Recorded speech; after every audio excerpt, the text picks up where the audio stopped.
Hasiko gara, egunon, eta eskerrik asko hemen egoteagatik, gracias también por haberos quedado.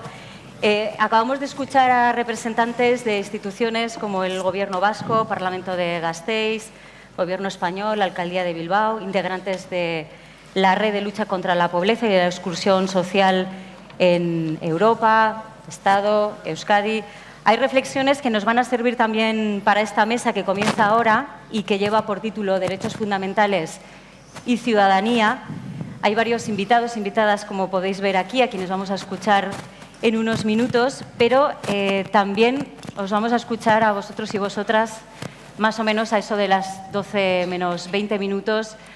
Hay un momento en el que vais a poder coger también el micro y vais a poder explicar, pensar en voz alta y aportar, que es una palabra que se ha dicho mucho en la intervención anterior. Así que vamos primero con las presentaciones. En primer lugar voy a presentar a Sonia Fuertes. Ella es vicepresidenta de la Taula d'Entitats del Tercer Sector Social de Cataluña.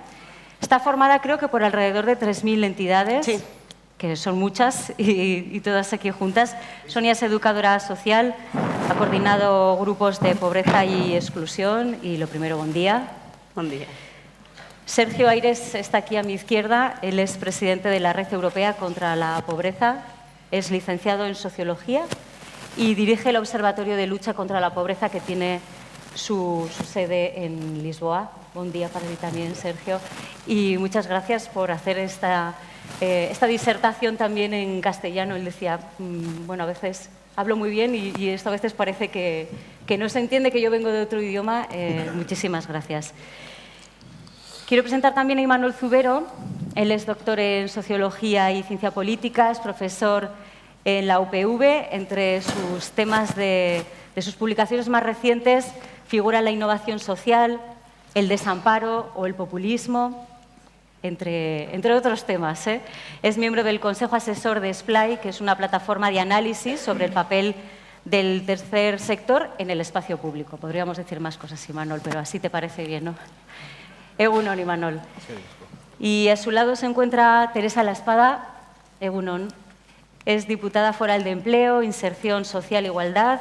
Es doctora en Sociología, licenciada en Políticas. Ha investigado sobre juventud y drogodependencias y durante años fue la directora del Instituto Deusto de Drogodependencias. Así que, si os parece, comenzamos y me gustaría empezar con el título de la mesa. Derechos fundamentales, que los tenemos aquí, por si queréis consultarlos en algún momento, en esta Carta de los Derechos Fundamentales de la Unión Europea. Derechos fundamentales y ciudadanía. Me gustaría saber qué os sugiere este título. Disfrutar de derechos, poder acceder a ellos, nos convierte en ciudadanos plenos. No poder acceder a derechos como la justicia, como la educación, nos hace ciudadanos menos plenos. Esto igual parece una pregunta con una respuesta bastante obvia, pero me gustaría saber qué es lo que pensáis. Sonia, empezamos contigo, que mirabas para todos los lados, para ti. Bueno, a ver, curioso, ¿no? Porque yo también pensaba estos días en el título del encuentro, no solo en el título, sino lo que nos convoca aquí, todo lo que tiene que ver, hablar de derechos y ciudadanía.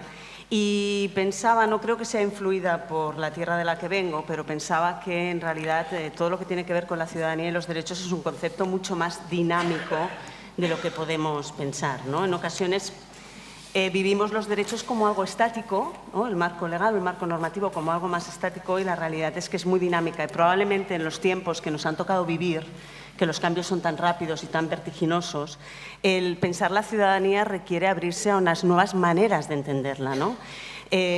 Ayer, cuando estábamos hablando también de todo lo que tenía que ver con los derechos y con la participación, yo pensaba, lo ponía en relación, me vais a disculpar, pero un poco con todos los temas de la posverdad y Donald Trump y las tensiones a nivel global, y pensaba, al final, esta concepción de ciudadanía que ha ido cambiando tanto en el tiempo, que nace en una Grecia que solo se la otorga a hombres y que es una sociedad de esclavos, ¿no? Y que va mutando conforme nosotros vamos avanzando, al final es una construcción que hacemos entre todos y todas. Y tiene que ver con las capacidades que tengamos no solo de participar, sino de dar las condiciones para. Al final, si no somos capaces de empujar hacia un cambio y de ser críticos hacia un modelo social y económico, el concepto de ciudadanía es vacío. Esta sería un poco mi mirada, mi aportación. Hemos de ser capaces de ver qué significa aterrizar la ciudadanía en el día a día, los derechos, el sentirse que uno puede reivindicarlos, el dar las condiciones para ese cumplimiento efectivo y a partir de ahí ver cómo construimos una idea de comunidad distinta, porque probablemente en el momento que estamos viviendo ahora de lo que se trata es de construir algo diferente. Sergio. Derechos fundamentales, ciudadanía, ¿qué te sugiere ese concepto? Decía Sonia, puede parecer algo estático, hay que construirlos y sobre todo adaptarlos a una realidad que es cambiante y que ha cambiado. Sí, buenos días. No sé si me escucha, porque esto de estar así como Madonna es la primera vez. Like a virgin. Like a virgin. Bueno, no, yo estoy más preocupado en cumplir los derechos, porque la verdad es que si miramos la Carta Fundamental de los Derechos de la Unión Europea y miramos lo que es el origen de la Unión Europea, pues nos encontramos. Y es incluso un poco raro que solo hace poco hemos escrito este papel. Bueno, había otros antes ya. Con lo cual, yo estoy muy preocupado en que podamos cumplir los derechos fundamentales para, de cara a lo que decía Sonia, ser posible una ciudadanía llena y no vacía. Y el problema no está muchas veces en las leyes, que son buenas en la mayor parte de los Estados miembros, con algunas excepciones, son buenas, con lo cual el problema está en cumplirlas y aquí tenemos un tema que ha sido, creo, transversal a las discusiones de ayer y de hoy también, que es el acceso y cómo promovemos el acceso a los derechos fundamentales, sea a nivel europeo, nacional y local. Y ahí sí el reto es cómo hacemos en el mundo que vivimos, donde 25% de la población europea vive en riesgo de pobreza. Y esto siempre, ya sé que es duro, ya sé que no nos gusta, pero ese es el problema, que no reconocemos que el 25% de la población de la Unión Europea vive en riesgo de pobreza. O sea, esto debería ser el alarme total, debería hacer parar la Unión Europea, debería ser la mayor prioridad de todas. Al final, pues no es lo que pasa. Con lo cual, mi preocupación no es que hemos declarado, como ya teníamos la Declaración de los Derechos Humanos y otras tantas declaraciones, es que podamos cumplirla. Y para eso, pues creo que vamos a hablar un poco más de esto más adelante, pero para eso hay que producir un cambio muy grande en lo que es la visión que tenemos del mundo en que vivimos y sobre todo los valores del mundo en que vivimos. Los valores en que asienta la organización de nuestras sociedades hoy en día no son los valores de la Unión Europea.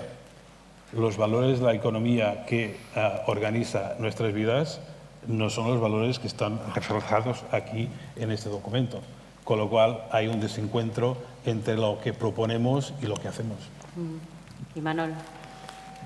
Bueno, Egunon, hoy buenos días a todas y a todos. Yo voy a coger un poco la estela de Sergio y efectivamente yo creo que hay, bueno, nada de lo que diga en esta intervención se debe tomar en contra como algo, una afirmación en contra de lo que existe y es bueno, ¿no? Yo creo que es bueno que existan declaraciones de derechos, que existan muchas declaraciones de derechos, que proliferen las declaraciones de derechos y jamás diré que esto queda solamente en papel mojado, pero me da la impresión de que efectivamente el problema que hoy tenemos con las declaraciones es su cumplimiento. Y yo siempre he tenido como una especie de referencia, de icono, de modelo, no porque lo siga ni porque sea capaz de seguirla, pero a una mujer, Simone Veil, una gran europea, una gran europeísta, una mujer que toda su vida fue un ejemplo de compromiso con todas las luchas, una mujer de origen judío que tiene que huir de Francia cuando es invadida por los nazis, que vuelve a luchar en la resistencia, que viene a la Guerra Civil Española a luchar por la República, que estudia magisterio porque quiere ser profesora en las zonas rurales, que luego deja de dar clase y se va a trabajar en la Renault para compartir la vida de los obreros de aquella época. Una mujer siempre enferma, muy delicada, con tuberculosis, con gravísimos dolores de cabeza, con migrañas, escribiendo, militando. Y esta mujer, cuando quiso volver otra vez, salió de Francia, pues la perseguían los nazis, quiso volver a luchar, se quedó en Londres, ya no podía casi ni con su vida. Y mientras estaba en un hospital de Londres de tuberculosis, prácticamente agonizando, pues entre los escritos que dejó por ahí sin terminar, dejó uno que se titulaba Boceto para un proyecto sobre las obligaciones para con los seres humanos, ¿no? Y esto lo escribió entre el 42 y el 45. Yo siempre pensaba, en aquel momento, al acabar la guerra, lo que nos ponemos a escribir son la Declaración de Derechos, ¿no? Yo muchas veces me he preguntado qué hubiera ocurrido si Simone Veil, en lugar de morir hubiese continuado viva y a la vez que publicábamos en el 48 la Declaración de Derechos, hubiera sido una Declaración de Derechos y obligaciones, ¿no? Y yo creo que eso es lo que nos falta hoy. Yo creo que las declaraciones de derechos son fundamentales, al menos es una referencia, pero efectivamente creo que tenemos que empezar a pensar qué papel juegan luego esos derechos cuando tomamos decisiones políticas en la práctica. Están siempre ahí, pero están al principio, están después. Son derechos con los que nos comprometemos, pero una vez que hemos respondido a las obligaciones de la competitividad, de la eficiencia, del progreso, del brillo, pues son derechos que están al principio, ¿no? Bueno, yo creo que eso es fundamental. Por tanto, yo creo que es muy importante pensar en términos de cumplimiento de obligaciones. Y siempre que pensamos en esos términos, Teresa, pues miramos a las instituciones, ¿no? Así son las garantes de que estos derechos se cumplan. ¿Tú cómo lo ves dentro de la Diputación? Bueno, dejadme primero que haga un pequeño homenaje a Noel y a Noemí. Ayer fue asesinada en Sestao.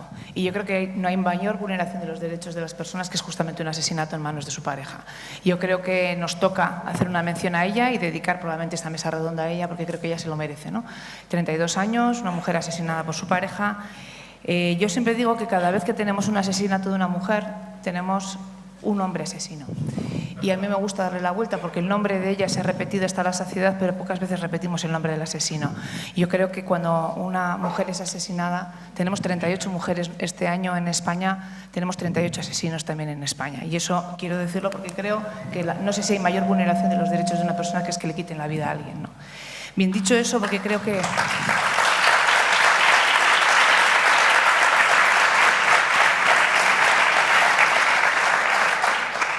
Luego tendré que marcharme, nos tenemos que marchar porque tengo que ir a la concentración, ¿no? Bueno, dicho eso, yo creo que si partimos del concepto de ciudadanía que ideó Marshall, que es el que venimos arrastrando todos, cuando Marshall definió el concepto de ciudadanía en los años 50, estábamos en situaciones de pleno empleo. Y estamos en situaciones donde el empleo era el mejor garante para la inclusión social de las personas en una sociedad. Y donde el empleo se configuraba tras la revolución industrial como el elemento inclusivo de ciudadanía o el concepto de ciudadanía en respecto a la participación social, ¿no?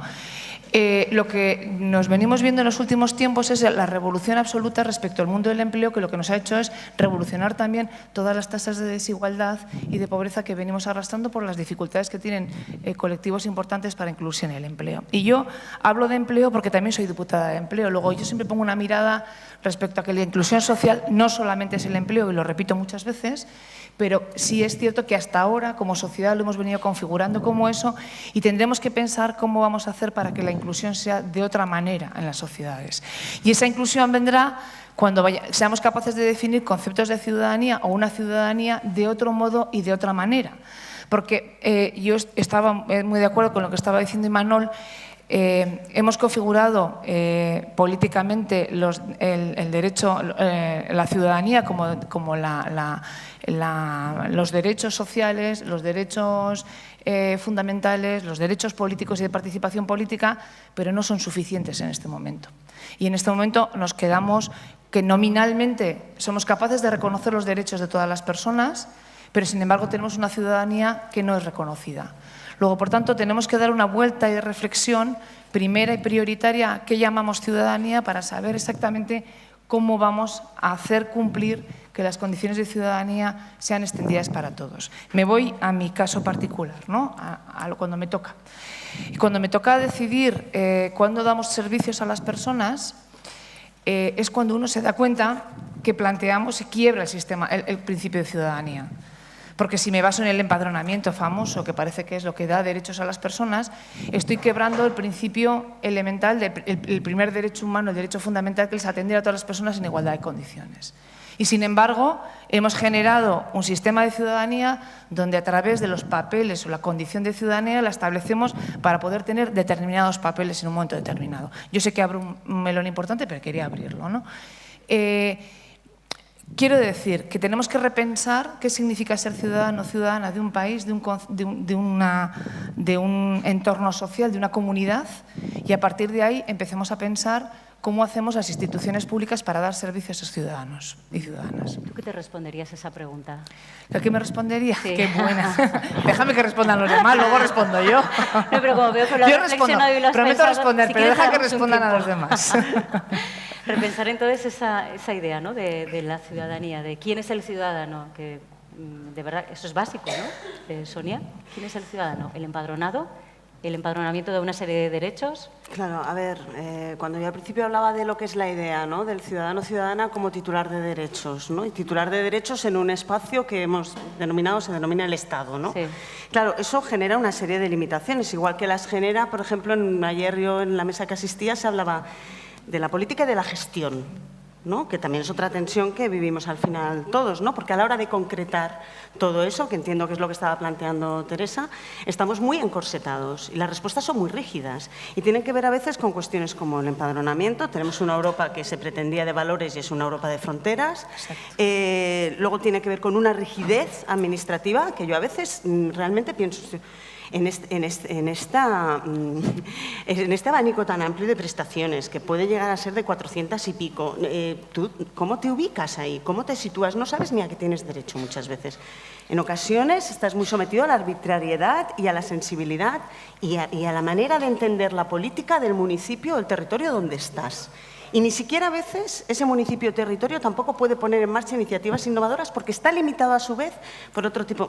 Entonces, claro, al final, si nos queremos creer realmente que la persona ha de estar en el centro, que todos tenemos derechos, hemos de dotarnos de un sistema muchísimo más flexible y que esta creencia lo atraviese todo y que replantee cosas. Porque, por un lado, vamos hablando de valores, pero por otro lado es la lógica liberal, ¿no?, que se maneja desde otros lugares y desde otros poderes, la que está determinando y condicionando las respuestas que damos. Nosotros cuando estamos dando servicios muchas veces, bueno, esto no es eficiente. A ver, un momento, ¿eficiente para quién y eficiente en qué términos? Porque a lo mejor económicamente es muy eficiente que esta persona sea atendida no sé dónde, pero es que resulta que es de este territorio concreto y los vínculos los tiene esta comunidad. Entonces, lo eficiente que es solo lo económico. O sea, al final, replantear todo esto es ponerla en primera instancia, ver además qué quiere, qué le podemos ofrecer, intentar salir de los corsés, pero es muy, muy complicado. Y además hay que creérselo mucho y batallarlo mucho, y es difícil. Sergio, ¿la economía es al final la que manda tanto? ¿La que está moldeando todo el rato quién es el ciudadano, la ciudadana, dónde están los derechos, cómo debe de ser el acceso? Sí, de tal manera que yo no creo que haya ciudadanos. Yo creo que hay consumidores. Y deberíamos cambiar la Carta de Derechos Fundamentales de los consumidores. Y ya contesté.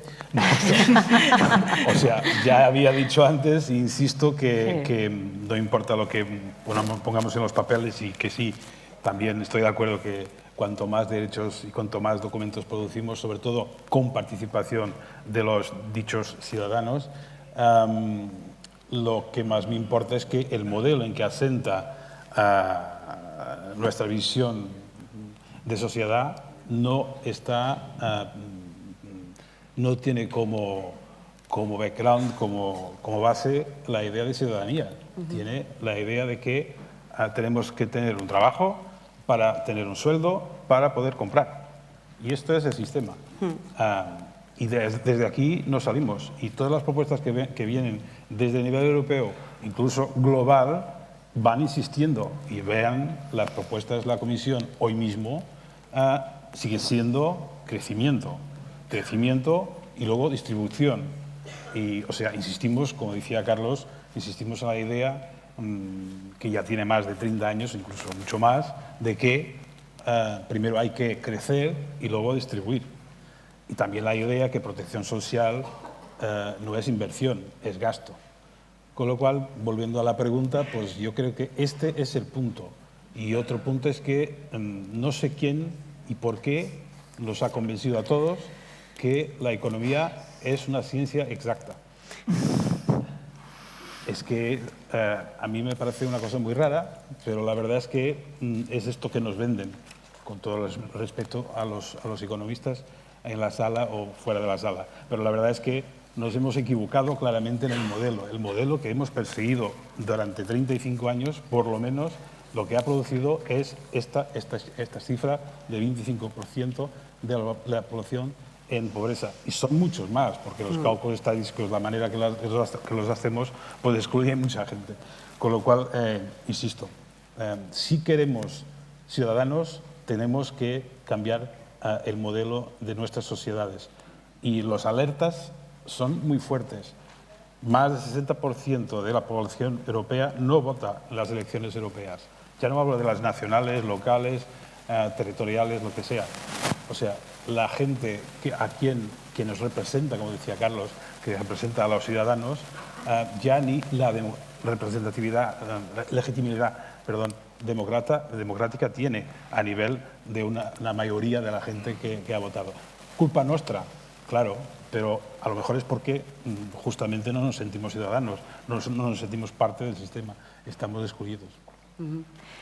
Sale el aspecto económico, Imanol, y sale también la cuestión del trabajo. Al final el trabajo es algo que nos vertebra todo el rato, nos presentamos, yo soy carpintera, soy ingeniera, el trabajo nos da un tiempo dedicado a algo, a una ocupación y nos da un salario. Y el salario pues nos da seguramente parte de nuestros derechos, ¿no? Claro, quien no tiene trabajo en un momento determinado parece que queda ahí en ese limbo, ¿no?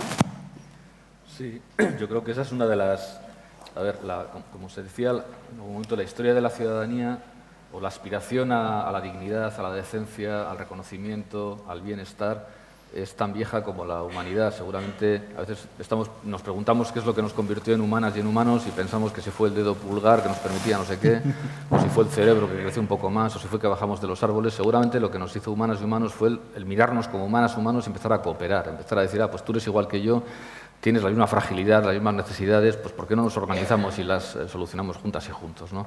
Entonces, es una historia larguísima, ¿no? Y hemos ido resolviendo los conflictos y los problemas que hemos ido encontrando durante mucho tiempo, ¿no? Y seguramente el momento fundacional de la ciudadanía moderna es esa Revolución Francesa.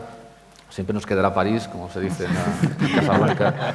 Esa Revolución Francesa en la que se inventan una declaración maravillosa, pero en la que también meten la contradicción en la que nos encontramos hoy, algo se decía, ¿no? Que es la Declaración de los Derechos del Hombre y del Ciudadano, ¿no? En aquel momento, la mejor forma de inventar la ciudadanía es, la humanidad, perdón, es a través de la ciudadanía. Se pensaba que todo el mundo íbamos a traer nuestro carnet de identidad, yo francés, yo catalán, yo vasco, yo español, belga, no sé qué, o de amorebieta, y con eso íbamos a tener nuestros derechos garantizados, ¿no? Y durante unos pocos años parecía que funcionaba así. Junto con eso inventamos la economía de mercado, el capitalismo, que bueno, al menos yo, no voy a hablar de los demás, a mí me ha ido bien, ¿vale? A mí me ha ido bien, tanto la ciudadanía como el mercado de trabajo. Yo tengo mi trabajo, doy mi clase, tengo mi carnet de identidad, circulo por ahí, a mí me ha ido bien. Evidentemente no le ha ido bien a la mayoría de la humanidad. A la mayoría de la humanidad le ha ido muy mal, le ha ido de pena. Pero como quienes hacemos la política, quienes hacemos los discursos, quienes estamos aquí, somos la parte que nos ha ido bien, la parte buena de la realidad, bueno, nos ha ido bien. Y eso ha generado una serie de costumbres, un marco de interpretación, unas narraciones, pues que nos las cuentan incluso la gente que más nos quiere. Yo a veces les digo a mis alumnos y alumnos en sociología, seguramente en casa os preguntarán todo el rato, ¿pero eso que hacéis para qué vale? Claro, porque ¿en qué están pensando? ¿En que su hija o su hijo sea feliz con lo que estudia? No. ¿En que su hija y su hijo pueda desarrollar una actividad que solucione problemas sociales? No. ¿En que consiga eso, un contrato, un empleo para que le permita vivir? Nos lo dice la gente que más nos quiere, ¿no? Bueno, eso ha funcionado durante mucho tiempo. La mayoría de la humanidad no lo ha funcionado, insisto, pero aquí, a quienes estamos por esta parte del mundo, a mucha gente nos ha funcionado. Y hoy ha entrado en crisis las dos cosas. Ha entrado en crisis la ciudadanía nacional y ha entrado en crisis el empleo como integrador universal. Claro, lo que cuesta cambiar las inercias históricas, no te digo, ¿no? A mí ya me gustaría, por lo menos, que en nuestras sociedades, iniciáramos la conversación sobre eso, porque si fuéramos capaces de hablar sobre eso en serio, sobre la crisis de la ciudadanía nacional y sobre la crisis del empleo como integrador, nos daríamos cuenta de que al mismo tiempo que tenemos un problema, tenemos propuestas de solución encima de la mesa. ¿Cómo se soluciona la cuestión del empleo? Yo no digo que sea la solución y que funcione ni que sea fácil, pero ahí está la propuesta de la renta mínima, el trabajo garantizado, la renta básica universal. O sea, tenemos alguna solución. ¿Qué más quisiera yo que teniendo un problema tenga al menos una línea de solución, ¿no? Y la cuestión de la ciudadanía nacional, pues tenemos lo que algunos llaman el constitucionalismo mundial, los derechos de asilo, de refugio, etcétera, ¿no? Trabajémoslo en serio. Fíjate lo que estamos haciendo en Europa con eso en estos momentos, ¿no? El fracaso tan terrible que hemos tenido este martes, donde no hemos acogido, vamos, ni al 20% de quienes nos habíamos comprometido a acoger, ¿no? Entonces, o sea, nos falta cambiar las inercias, ¿no? Nos falta darnos cuenta de que hay cosas que han podido funcionar hasta ahora, pero que han funcionado siempre con muchos costes humanos y que desde luego hoy ya no funcionan y que si las mantenemos en el futuro funcionarán cada vez menos y generarán cada vez más costes, ¿no? Termino, la parte que a mí más esperanza me da, aunque no suelo ser demasiado optimista, es que teniendo el problema también tenemos gente, grupos, personas que nos dicen por aquí podría ir la solución, ¿no? Yo creo que en ese sentido pues tenemos que mirar las dos cosas, el problema y la posible solución. Teresa, la solución. ¿Por dónde va? Pues exactamente como decía Manuel, yo también estoy de Decías acuerdo. así con la cabeza cada vez que ha mencionado las propuestas. Es decir, primero nos tenemos que plantear que el empleo no es el elemento que va a estructurar nuestra vida probablemente a lo largo del siglo XXI. Yo creo que tenemos que hacer una reflexión muy seria sobre a qué vamos a llamar ciudadanía inclusiva y que no va a pasar por el empleo, casi con seguridad, porque lo que nos viene y lo que nos está diciendo y los análisis que tenemos de encima de la mesa son que probablemente en esta pequeña Euskadi que tenemos todos vamos a estar trabajando muchos más y va a haber muchas más personas incorporadas al mundo laboral, pero sencillamente porque se jubilan, no porque el empleo neto vaya a crecer. Y eso es un dato muy importante para entender que va a haber una parte de la población que va a quedarse descolgada de ese universo del trabajo y del mundo del empleo, ¿no? Y hay que poner una mirada muy especial. Pero es que además, tal y como está en este momento la situación laboral en España, hay que pensar que tenemos empleos precarios, empleos pobres, personas que trabajan 3 días y 5 no, personas que tienen contratos de 4 horas y trabajan 8, y entonces exige una regulación por los medios, para quien tiene las competencias en este momento, que es el Estado, para regular bien el mercado laboral. En este momento que estamos en crecimiento, metemos mano y de verdad al mercado laboral o vamos a crecer de manera muy desigual, como estamos haciéndolo, pero lo vamos a incrementar en las tasas de desigualdad, ¿no?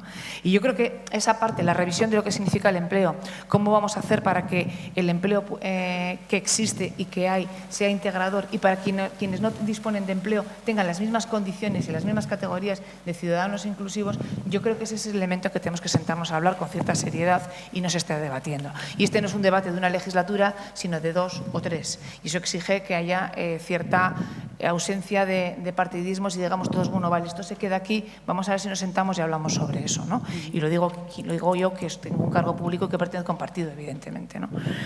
Y en segundo lugar, yo creo que, lo decía Imanol, y yo también lo he defendido muchísimas veces, ¿no? Yo hasta hace 2 años he sido profesora de universidad y he dado clase a mis alumnos, y cuando les daba la clase me tocaba dar clase en psicología y estaban todos centrados en esta parte de aquí, ¿no? Y yo les decía, haced el favor de abrir la cabeza, porque si esta parte de aquí funciona es porque somos seres sociales. Y entonces yo les explicaba que un elemento central era la cooperación entre personas, ¿no? La solidaridad, que si justamente en las teorías de la evolución nos decían que habíamos sobrevivido con más fortaleza que otras especies de la naturaleza, tenía que ver con nuestra capacidad de haber sido cooperantes en nuestros trabajos y en nuestras disposiciones, ¿no? Y que aquellos, además, especies de la naturaleza que son cooperantes son aquellas que son más fuertes, tienen más fortaleza para sobrevivir al medio natural. Luego, por tanto, yo decía todo el tiempo que, y lo expreso aquí, que tenemos que revertir un proceso de individualismo y de insolidaridad que estamos teniendo en Europa muy peligroso y que tiene que ver exactamente con las fronteras y con la migración. Yo no creo que podemos seguir considerando que Europa rompa sus fronteras internas y que yo como ciudadana europea pueda estar sin ninguna dificultad en Alemania, en Holanda o en Bélgica y lo recorra sin ninguna dificultad, y que en cambio cuando aparece una persona migrante que viene huyendo de situaciones muy difíciles tenga todas las fronteras del mundo si le negamos hasta la condición de ciudadanía, ¿no? Entonces yo creo que eso exige que pensemos, y si queremos hasta egoístamente, porque es que nos estamos muriendo de viejos. Es que si queremos, no me gusta utilizar el argumento, pero si queremos hasta egoístamente, ¿no? Y que la savia nueva que entre, la gente que viene son los supervivientes de otras zonas. Entonces yo creo que el concepto de ciudadanía tiene que ser mucho más amplio, tenemos que repensarlo. No tengo específicamente la solución, me gustaría tenerla porque, bueno, yo creo que es una solución que tiene que surgir del consenso político, pero que desde luego pasa porque repensemos que ciudadanía no solamente es nominalmente tener derechos o tener una condición de ser persona, que exige algo más. Vamos con otra de las palabras que aparece ya aquí mismo en el logo, que es la pobreza. Antes lo comentaba el alcalde de Bilbao, el señor Aburto, y decía, bueno, que en el futuro el que quiera ser pobre, que lo sea, decía, pues por vocación, ¿no? Que no lo sea por obligación. Erradicar la pobreza se entiende que es un objetivo loable, que es un objetivo justo. Vamos a dejar la palabra utopía a un lado. Sonia, erradicar la pobreza ¿es posible? ¿De qué manera? ¿Con qué medidas? Bueno, está mal, ¿no? No, a ver, lo que quizá primero tenemos que subrayar es que entendemos por pobreza, ¿no? Que yo creo que todos aquí, en ese sentido, nos podemos entender como concepto que además tiene que ver con una determinada sociedad y no tiene que ver solo con el acceso a los bienes materiales, sino que es un concepto que vamos a reivindicar como más amplio. Y antes yo creo que lo comentaba Sergio, probablemente está apareciendo todo el rato también ponerlo en relación a la desigualdad, ¿no? Porque hay una obscenidad en nuestras sociedades y hemos de hablarlo en estos términos, ¿no? Y no solo que haya personas que están privadas de bienes absolutamente básicos, como la vivienda o la alimentación o la educación, es que además en el otro extremo hay un absoluto despilfarro y ostentación de lujo, de un mercado. Y esto es en la línea que hablábamos antes también, ¿no? Si queremos una sociedad inclusiva y una sociedad para todos, hemos de ser capaces de repensarnos, no tanto como consumidores, sino también como ciudadanos. Hombre, nosotros en toda revolución, el aliento que mueve la revolución es la esperanza, ¿no? Entonces, nosotros hemos de trabajar y hemos de creer en todas las posibilidades de erradicarla. Lo que pasa es que los retos son muchos, desde lo que estaba comentando ahora Teresa o hemos ido comentando el tema del empleo, que no tiene que ver solo con el acceso al empleo, la calidad de ese empleo, todo el tema de la precarización, los jóvenes, el acceso de las mujeres, las condiciones en las que están trabajando las mujeres, contrataciones parciales y la identidad vinculada al empleo, todo el tema de la vivienda, ¿no? Es que, claro, hay cosas que al final uno no se puede plantear si no tiene unos mínimos cubiertos. Hay estudios que vienen a ratificar lo que todos sabemos. O sea, si tú al final no tienes unas condiciones cubiertas, tu salud es peor, tu acceso a la cultura es peor, la educación, incluso el replanteamiento de hasta qué punto nos estamos moviendo desde lo instrumental, como decía antes Imanol, ¿no? Yo, en esta cosa de la identidad tengo varias, ¿no? Y una que tengo es filósofa. Entonces, claro, esto en la Facultad de Filosofía nos lo oíamos siempre, pero ¿y eso para qué sirve? Claro, si nos movemos desde ahí es cambiar nuestra sociedad, pensar en medidas concretas y mejorar la evaluación de esas medidas concretas. Porque un déficit que arrastramos al final es que las medidas que se impulsan no se acompañan de los indicadores de evaluación que se precisan y no se revisan tampoco, ¿no? Y además, ya por acabar, como has hecho esta pregunta tan amplia, voy a abusar, ¿no? Y lo pondría en relación a esta mirada tan hostil, esto que ahora viene a denominar a de la cortina, ¿no? La porafobia. Que luego os preguntaré por ello, sí. Claro, que además en este contexto, cuando es necesario impulsar muchas medidas para que realmente esta sociedad sea una sociedad para todos, si además lo conjugamos con esta mirada del odio, del desprecio, del desdén al otro, resulta muy difícil. Eso ya va más allá de incluso la propia voluntad política, ¿eh? Sergio, tú mencionabas antes esa cifra, ¿no? El 25% en Europa, sí, de personas que viven en situación de pobreza. Sí. Pero la pregunta es la de... La pregunta es la anterior, sí. Yo lo vi un poco, creo un poco hacia atrás, no para discordar, pero para presentar otra perspectiva. Yo creo que el modelo nos ha ido bien a una minoría en el planeta. Y además nos ha ido bien a una minoría en el planeta precisamente porque explotamos el resto del planeta. Y lo que está ocurriendo ahora es el reflejo. El planeta humano, digo, el otro también, nos está demostrando los errores que hemos cometido. Y con lo cual, la situación que tenemos hoy de pobreza en Europa, de alguna manera, era inimaginable en los años 60 o 70. verdad que la Unión Europea era otra cosa en esos tiempos, además estaban haciendo, pero con lo cual otra vez hay que pensar que antes de contestar la pregunta erradicación sí o no, hay que pensar qué condiciones tendríamos para erradicar la pobreza a nivel global. Y este es un punto, o sea, no adianta, me parece incluso estéril discutir la erradicación de la pobreza en la Unión Europea o en un país o en una ciudad. Pero lo hacemos, proponemos estrategias nacionales, locales, europeas, pero un acuerdo mundial es lo que sería necesario. Perdón de ser muy exigente y muy esperanzoso también, pero creo que es esto. Luego, el hecho que siempre es difícil decir erradicación de la pobreza es posible o una utopía, pues bueno, tantas utopías que hemos conquistado ya en la historia de la humanidad. Verdad que en algunas tenemos algunos retrocesos, ¿no? Pero la verdad es que yo no puedo, siempre digo esto, yo no puedo decir a una persona que está enfrente a mí viviendo una situación de pobreza, incluso muchas veces una pobreza de una intensidad increíble, y le decir, pues, perdón, pero sabes, la erradicación de la pobreza es imposible. Con lo cual, pues te vamos a dar unos euros y un poco de asistencia, pero es que intenta la próxima vida, a lo mejor te sale mejor. Y esto no puede ser. O sea, que a nivel global sea una tarea herculeana muy difícil, hay que reconocerlo.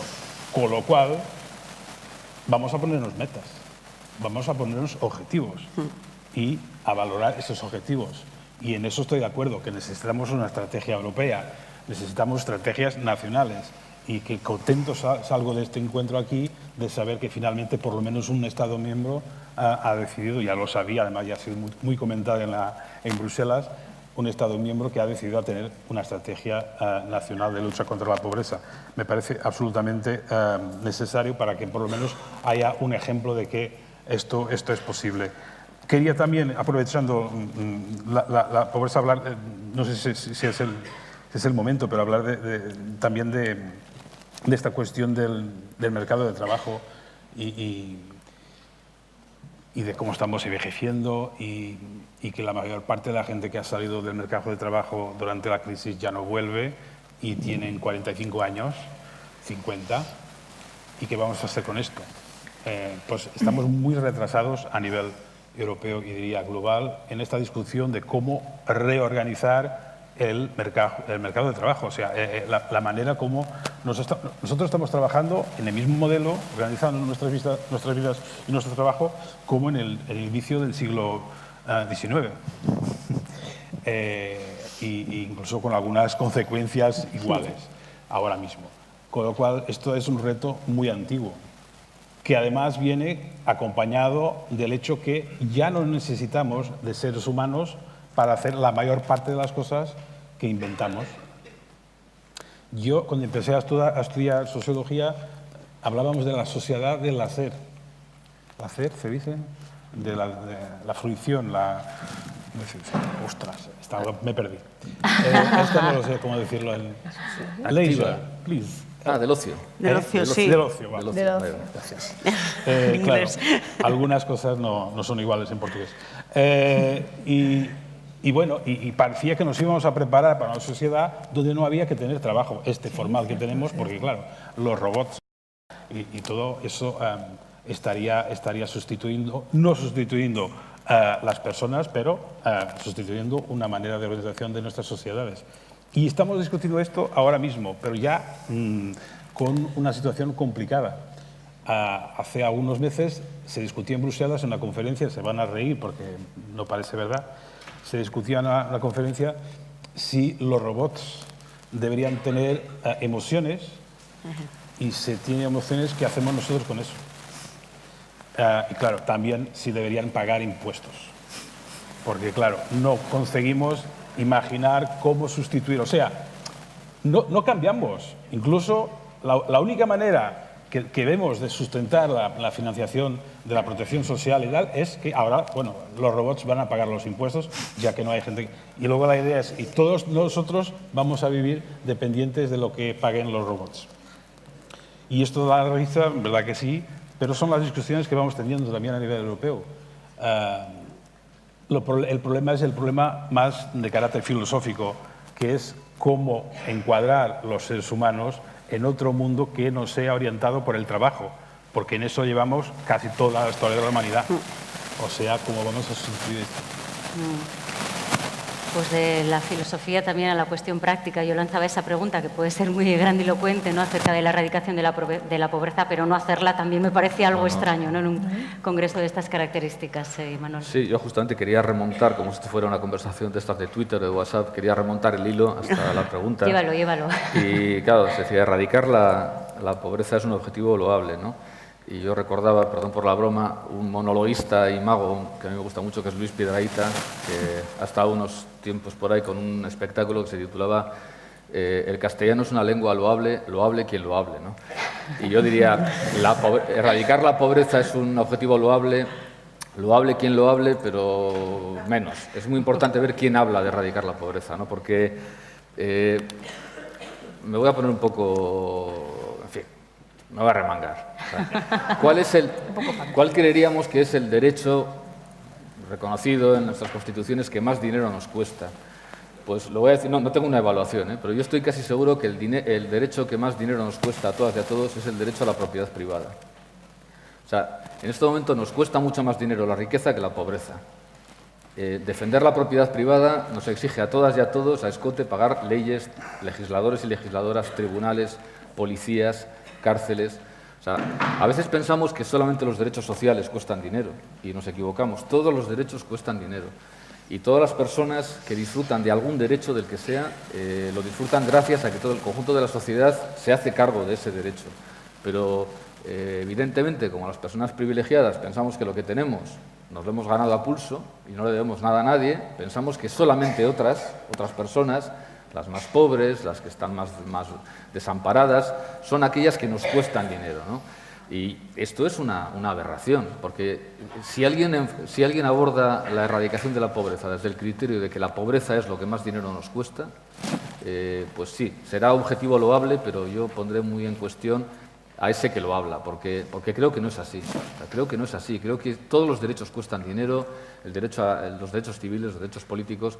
Hemos producido un corte en la idea de derechos. Pensamos que los derechos civiles y políticos son derechos de suma positiva, es decir, nadie pierde cuando se conquistan derechos, y en buena medida es cierto. Es decir, recuerdo los debates tan terribles que había en el Estado español cuando se decía, bueno, me voy a remontar antes, ¿no?, el derecho a la ley de divorcio y tal. No, porque es imposible. A ver, pero ¿qué daño te hace a ti?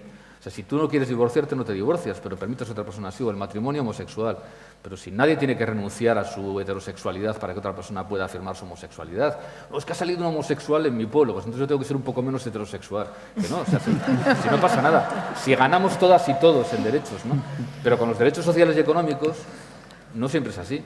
A veces los derechos sociales y económicos son unos derechos de suma cero, ¿vale? Para que alguien gane, alguien tiene que perder un poco. Y quienes normalmente tenemos que perder, no estamos dispuestos a perder. Por eso hemos hecho todo un discurso sobre que la pobreza cuesta mucho dinero. Sí, los objetivos del milenio a nivel global, como decía Sergio, sí, para el 2015, bueno, pero nos vamos acercando, ¿eh? Este año han muerto 200.000 personas menos de enfermedades. Joder, es la leche, son 200.000 menos, ¿eh? Sí, pero ¿cuántas han muerto, no? Entonces, yo creo que tenemos que plantearnos muy en serio que, efectivamente, erradicar la pobreza no es que sea un objetivo loable, es que es, otra vez voy a decir, lo que nos convierte en sociedades decentes, en humanos.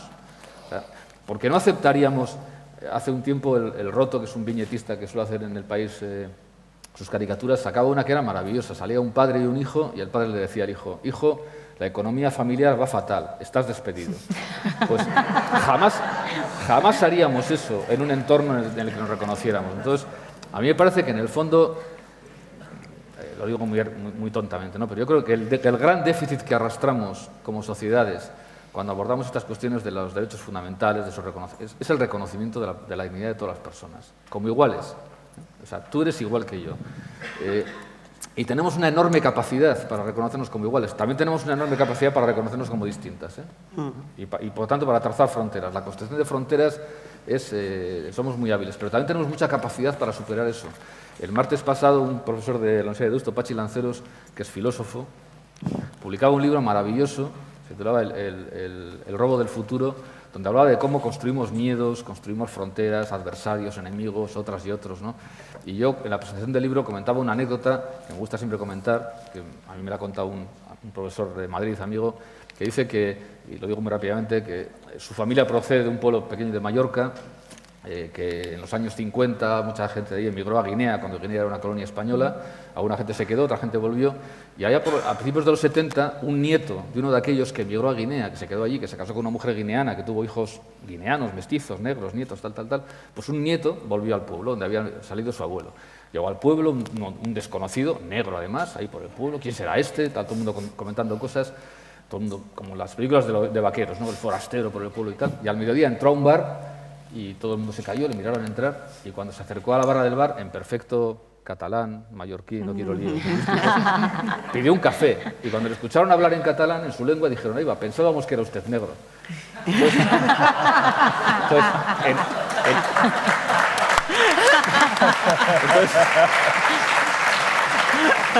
Entonces quiero decir que es muy importante, además de los debates de cómo hacemos las cosas, darnos cuenta de esto, ¿no? Que al final estamos compartiendo las mismas fragilidades, ¿no? Y cuando somos capaces de hacer eso, de vernos en la situación de la persona que ha perdido el trabajo, que tiene problemas familiares, que tiene una enfermedad incapacitante, que no sé qué, cuando nos ponemos ahí, sabiendo además que nos puede pasar, o que nos ha pasado, porque igual les pasó a nuestros padres, a nuestros abuelos, porque todos fuimos migrantes, porque todos tuvimos problemas, bueno, yo creo que ahí se produce un cambio de chip que me parece fundamental.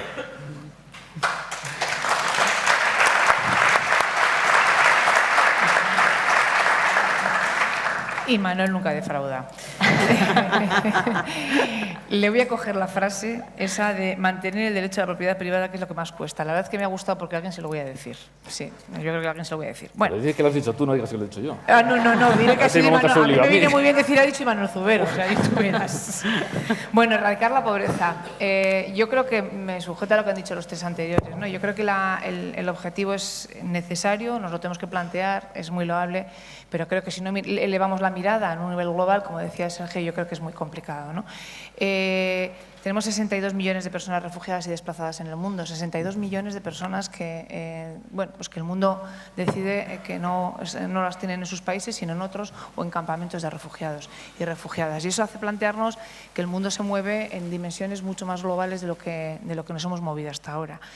Es verdad que la historia de la humanidad está cuajada de inmigraciones y de movimientos de personas, pero también es verdad que la Europa que hemos ido intentando construir, la Europa de los derechos, de pronto hemos pegado un frenazo y hemos decidido que es la Europa de las fronteras. Y entonces hay muchas personas esperando entrar y no las estamos dejando entrar. Y vienen única y exclusivamente porque sus países no pueden desarrollar un tipo de vida adecuado, correcto, digno o con las condiciones económicas suficientes para mantenerse. Y entonces, podemos plantear todos los planes que queráis para erradicar la pobreza en Euskadi, en Vizcaya, en lo que me corresponde a mí, en España. Si no elevamos la mirada y pensamos exactamente qué mundo estamos construyendo, cuando nuestras industrias deciden eliminar aquí el sector industrial porque el coste laboral es muy caro y prefieren asentarse en países que el coste laboral es mucho más barato y la fábrica del barco es mucho más barato, pues definitivamente estamos haciendo las cosas mal. O cuando de pronto pues los calabacines que vienen de no sé dónde cuestan 30 céntimos, pero el calabacín que se produce aquí cuesta 2 euros y entonces el salario de la persona queda desdibujado. Quiero decir que cuando hablamos de erradicar la pobreza tenemos que elevar la mirada y nos tenemos que poner a un nivel global y en un mundo global y qué tenemos que hacer para decidir que la dignidad de las personas está en muchos lugares y cada uno en su lugar, ¿no? Y yo creo que eso, me encantaría buscarte una solución, pero esto es como cuando era directora del Instituto de Dependencias y venían unos padres y siempre decían, ¿qué tenemos que hacer para que los jóvenes no beban? Y yo decía, pues si tuviese la respuesta seguramente estaban no bebiendo ahora, pero es que la respuesta no es tan fácil, ¿no? Pues esto es lo mismo, las respuestas nunca son fáciles, sobre todo cuando son problemas de semejante calado, ¿no? Pero yo sí que creo que tenemos que pensar en cooperación entre países, creo que la mirada de la cooperación es fundamental, la mirada entre países para entender que hay otros lugares en el mundo donde lo están pasando francamente mal y que mientras eso ocurra y eso siga siendo así, la migración va a seguir produciéndose y vamos a seguir teniendo dificultades. Y efectivamente los que estamos en este lado tenemos que reducir nuestro bienestar para que los demás estén en condiciones de mejora. Y eso significa a nivel individual en Euskadi, con lo cual quienes más tienen tendrán que aportar más en nuestros impuestos para poder hacer una redistribución correcta. Yo siempre digo lo mismo. Y en segundo lugar, también una mirada mucho más global, donde los países europeos tendremos que pensar cómo hacemos para que otros países puedan desarrollarse económicamente en las condiciones en las que les corresponde, ¿no? Y los ciudadanos, las ciudadanas, ¿qué es lo que hacemos? Porque antes Sonia mencionaba ese concepto de aporofobia.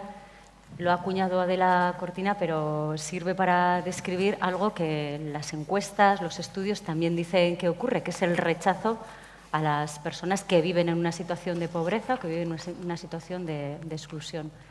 La ciudadanía también tiene ahí algo que hacer, ¿no?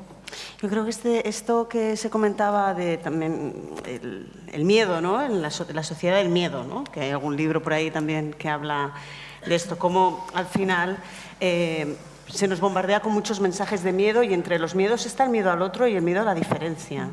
Y ahí cada uno va construyendo sus propias barreras, las fronteras que pueden tener los países, las reivindicaciones de determinadas identidades y al final también tus propias fronteras. Y a partir de ahí se hacen lecturas o muy victimizantes del otro, ¿no? Que bueno, hay que tutelarle, hay que velar porque está en la situación que está, o directamente culpabilizadoras, ¿no? Y aquí, por ejemplo, hay discursos como el del emprendedor y la emprendedora que han hecho mucho daño, ¿no? Es decir, bueno, el hombre que se hace a sí mismo, la mujer que se hace a sí misma, que, bueno, si tú lo haces, triunfas y si no triunfas, algo has hecho, ¿no? Al final, el devolver el interrogante ese hacia la persona que está en determinadas condiciones como que es algo que tiene que ver con su responsabilidad, no con las condiciones socioeconómicas que compartimos todos o con los valores que permitimos todos, que son los que practicamos, no los que decimos, lógicamente, ¿no? Porque a la hora de decirlos todos los de... Claro, eso acaba sustentando todas estas corrientes de miedo. Nosotros ahora...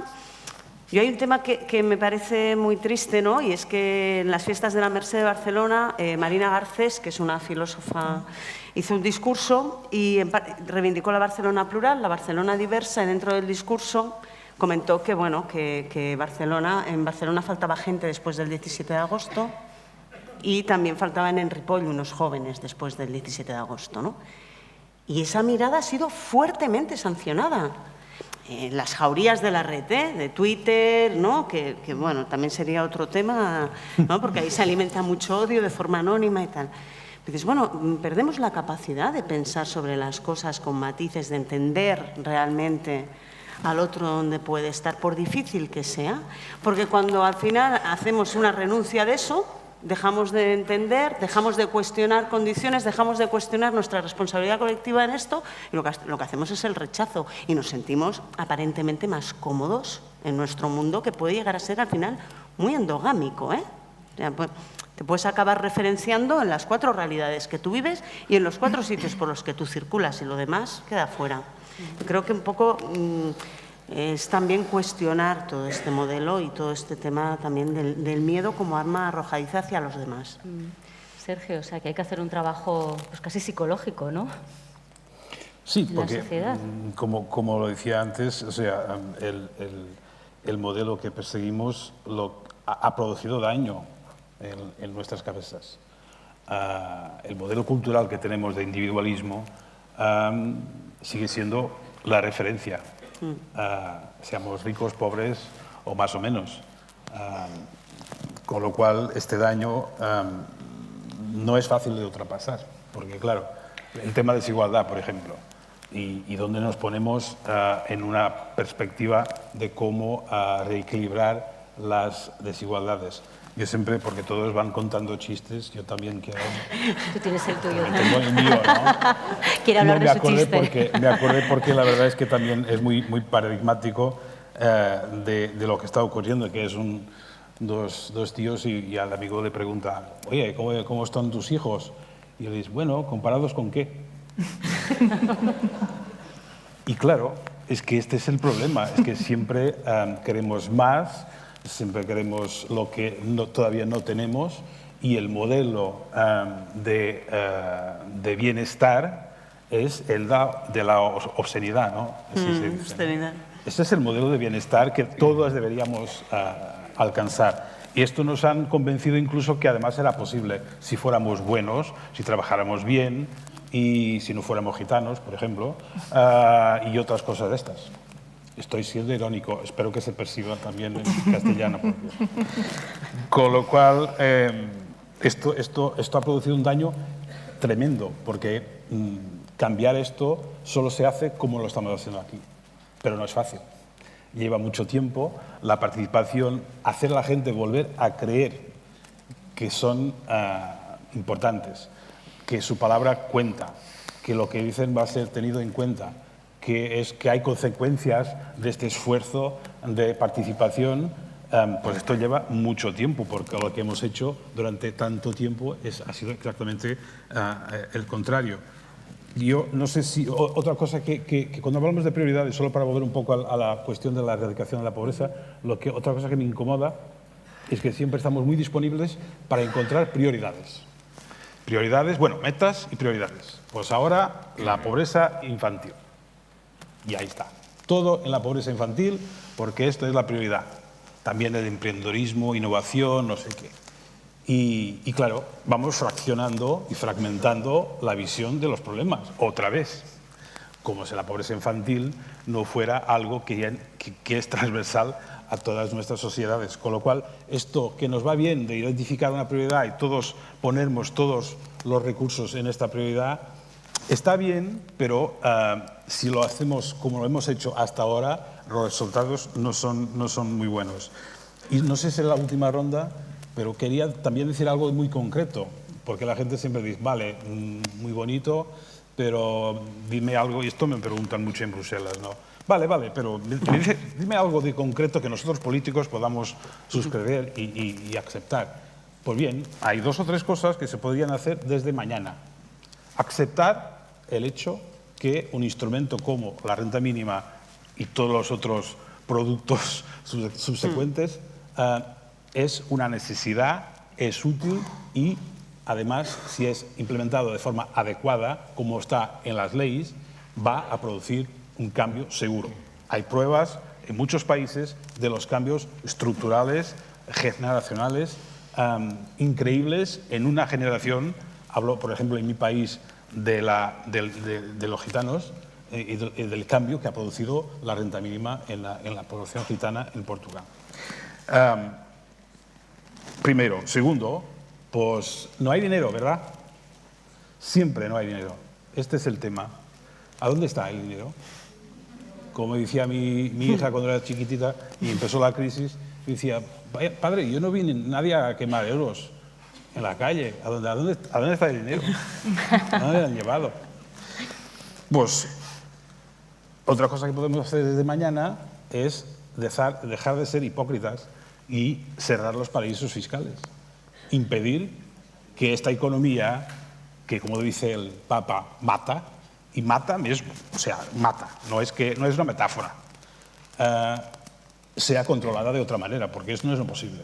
Que digamos que no hay dinero para políticas sociales, que no hay dinero para todo lo que pedimos y al mismo tiempo dejamos el dinero escapar por todos sitios en nuestra, o sea, con una complacencia increíble. Y último, una cosa muy concreta que además está siendo discutida, la quería dejar aquí también para que conozcan, seguro que algunos conocen, hay una iniciativa de algunos Estados miembros, en que en España también está involucrada, que es, la Comisión dice, y el Consejo, dice, la protección social es una inversión, no es un gasto, ¿eh? Esto ya lo dicen. Otra cosa es reconocerlo a nivel práctico. Pues bien, si es una inversión, por lo menos una parte de la protección social, y podemos discutir cuál parte, no debería ser contabilizada para el acuerdo orsamental del euro, los famosos 3% del déficit. Si hubiéramos hecho esto, todo lo que hemos hecho en términos de austeridad durante el tiempo de la crisis no era necesario, para nada, absolutamente para nada. Y mejor, estaríamos en una situación mucho mejor en términos de protección social, porque la verdad es que y algunos mejor, otros peor, la protección social fue lo que nos salvó a muchos, creo que estoy hablando demasiado. Ya te está picando. Nos salvó a muchos de esto. Quería solo decir que en esto está Portugal, España, Francia, Luxemburgo, Grecia, Italia, Austria y Eslovenia. Estos gobiernos ya acordaron a empezar un proceso de discusión con las instituciones para que esto sea real. Porque si quieren que el euro se aguante, y que el euro se aguante y se amplíe, como decía el presidente Juncker, a todos los Estados miembros, pues esto era una posibilidad. Porque otra vez, ¿quién ha decidido que el déficit tiene que ser el 3%? Y no 2,5, y no 4,6, o sea, lo que sea. Otra vez la economía, esta economía exacta, que dice, no, 3%. No interesa el contexto, no interesa lo que pasa, son 3%. Y no se puede mover. Para algunos países sí, un poco, para otros no. Esto son cosas concretas y prácticas. Esto no es teoría, esto no es utopía. Esto son cosas que políticamente se pueden hacer mañana, si hay voluntad, claro. Y si verdaderamente creemos en la Carta de los Derechos Fundamentales de la Unión Europea. Bueno, propuestas concretas.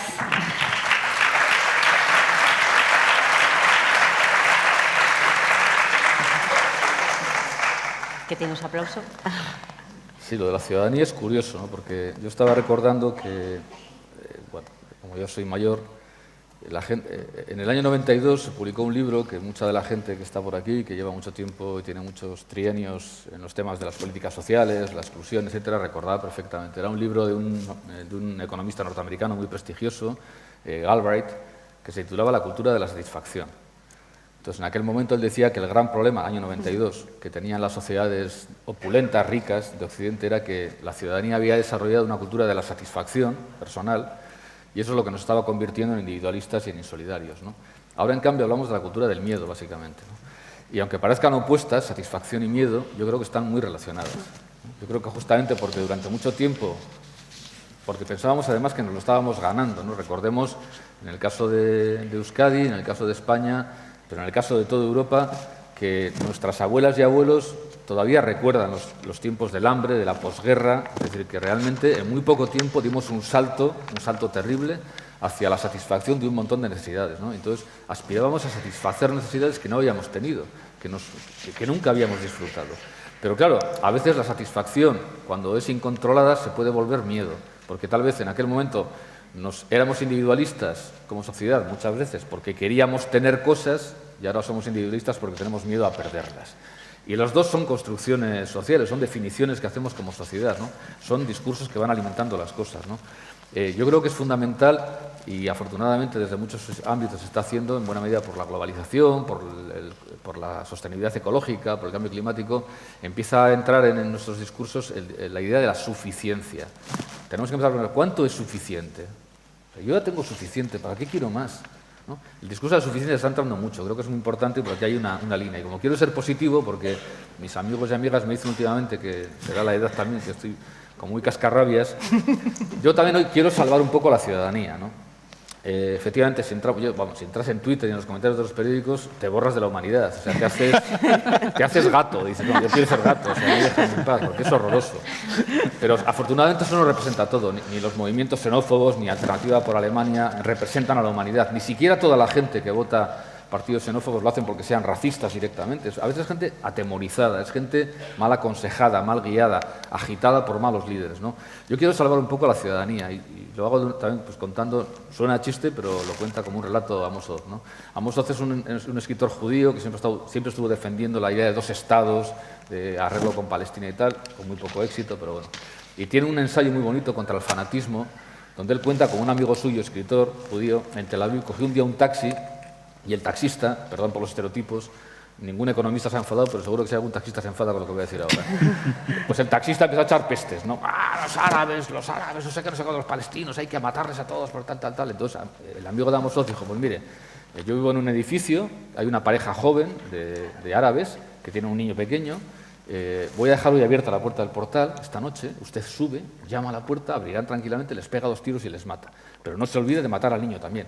Entonces el taxista le dijo, ¿sabe? Es usted un hombre muy cruel, ¿no? Entonces, muchas veces hacemos discursos terribles que luego en realidad no funcionan. Entonces, yo aquí, tercera cuestión, creo que es fundamental la cuestión de los liderazgos. sea, necesitamos una buena gestión del miedo. Vivimos en un mundo en el que, por razones objetivas o por razones subjetivas, mucha gente siente miedo a perder. Nos están venga a decir, además, la primera generación que va a vivir peor que sus padres. Hay un discurso del miedo permanentemente, de la inseguridad, de la incertidumbre, que en buena parte es cierto. Hay que gestionar bien los miedos. Como suele decirse, si ahora aquí hubiera un incendio, seguramente mataría más el miedo que el fuego. ¿Vale? Si nos organizamos para salir y tal y cual, saldríamos. Si salimos cada uno y cada uno a ver lo que pasa, moriría mucha gente aplastada. Entonces, hay que gestionar los miedos. Yo creo que, además de las medidas económicas directas que tienen que hacer las instituciones, la gestión moral de la incertidumbre es fundamental. Como alguien empieza a gritar que se vayan, o a por ellos, o somos no sé qué, la hemos fastidiado. Y estamos viendo, desgraciadamente, mucho estos días, y no quiero señalar a nadie. Y luego, perdón, dos cosas, lo de la riqueza y la pobreza. Yo, que no tengo dinero invertido por ahí, pero me gusta, sigo el tema de la economía.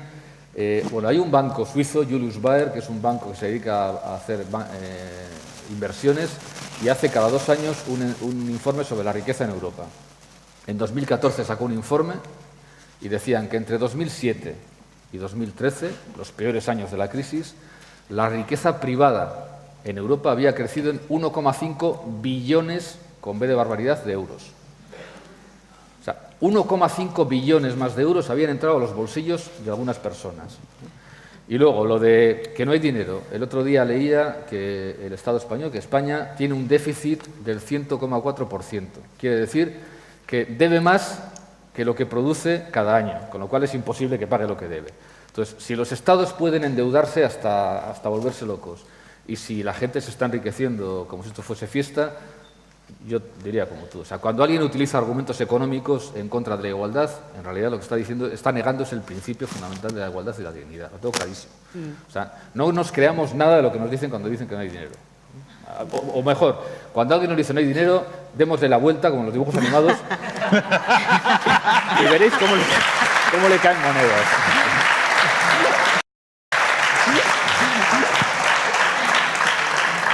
Teresa, tu turno, y además creo que tienes que marchar ya en unos minutos. Ya lo siento, pero sí. Bueno, es lo que toca. Sí. Bueno, yo solo quería alguna reflexión de lo que habían dicho ya mis compañeros y que ya nos vamos conociendo, que no nos conocíamos, ¿verdad? Solo Imanol. El modelo cultural del individualismo, yo creo que hay una cuestión, estando de acuerdo en todo lo que se ha dicho, hay una cuestión que quizás no hemos tratado y que sí que me parece importante, y es que hemos generado una cultura donde los derechos vienen vinculados a las aportaciones económicas que hacemos todos al Estado. Y ese es el gran debate que tenemos cuando hablamos de derechos y de ciudadanía. Es decir, una de las cosas cuando yo bajo y hago sociología de la vida cotidiana, que es lo que más me gusta hacer, es decir, las personas y dónde estamos y qué opinamos, una de las cuestiones que más difícil resulta desentrañar es cuando las personas hablan con temas de renta de garantía, renta básica, prestaciones económicas que se dan a las personas, es por qué se cobra y yo no, cuando yo he participado, he pagado mis impuestos, he pagado mi seguridad social, ¿no? Ese es uno de los grandes debates en los cuales tenemos que empezar a decir de una vez por todas que la ciudadanía no viene vinculada a los derechos que generamos por el hecho de que contribuyamos. Si no rompemos eso, estamos todo el día alimentando a la bicha, porque luego salen efectivamente todos los movimientos contra, y que tenemos todo el día movimientos contra las rentas de garantía y rentas mínimas garantizadas, justamente porque pensamos que tenemos más derechos que los demás por el hecho de haber cotizado.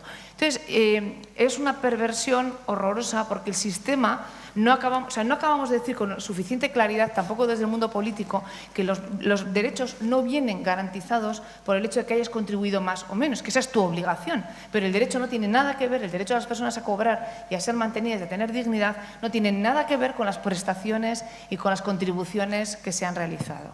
Y eso, estamos generando una sociedad muy desvinculada con las rentas y con los derechos de ciudadanía de otras personas, porque hemos puesto nuestros miedos y nuestras fronteras muy en función de mis contribuciones o lo que yo he hecho o mi pago de impuestos, ¿no?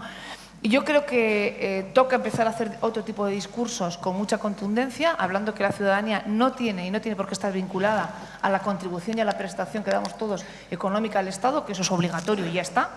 Y a partir de ahí probablemente tenemos que empezar a hacer mucha pedagogía para escribir otros mensajes. Si no tenemos efectivamente un crecimiento de los movimientos xenófobos y movimientos contra todo tipo de prestaciones, y andamos los políticos sacando la lengua para defender a veces un modelo que nos cuesta mucho defender, ¿no? Y ahí creo que hay que entender que las prestaciones económicas que las personas reciben no tienen nada que ver con las prestaciones económicas que hemos dado al Estado en función de nuestros impuestos, contribuciones a la seguridad social o lo que sea. Y ya está ahí, lo siento, pero me tengo que ir a acompañar a la familia. Teresa La Espada.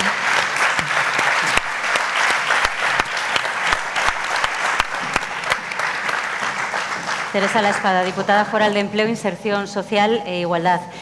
Bueno, aquí también hemos hecho una serie de promesas, las he hecho yo, y era la de dar la voz pues, a quienes están aquí también. Supongo que hay cosas que queréis decir, que queréis plantear en voz alta. Hay un micro, entonces si levantáis la mano, os escuchamos.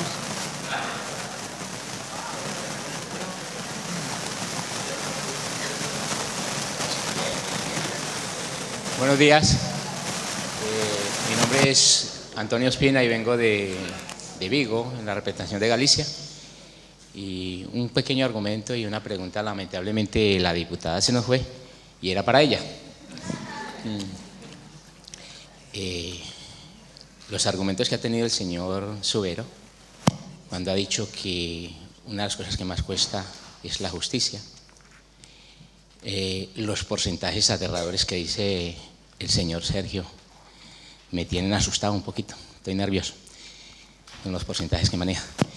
Y un argumento muy interesante que dijo el señor secretario de Estado, Mario Garcés, cuando habló de las características de la pobreza y habló también del envejecimiento, de la soledad de las personas.